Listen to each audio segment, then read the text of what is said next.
Kama tunavyoona kwenye picha hii, tunaona kuku, yai na vifaranga vyake watatu. And the proverb, don't count your chickens before they hatch. Kwa Kiswahili, usihesabu vifaranga kabla ya kutotolewa.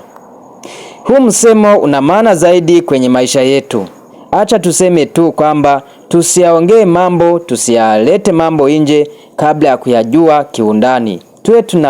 Tuwe tunaleta mambo nje yenye tunajua 100%, asilimia mia. We need them to talk about things, to let things out that we know about them 100%, because you may find yourself lying, you may find yourself giving your secret out.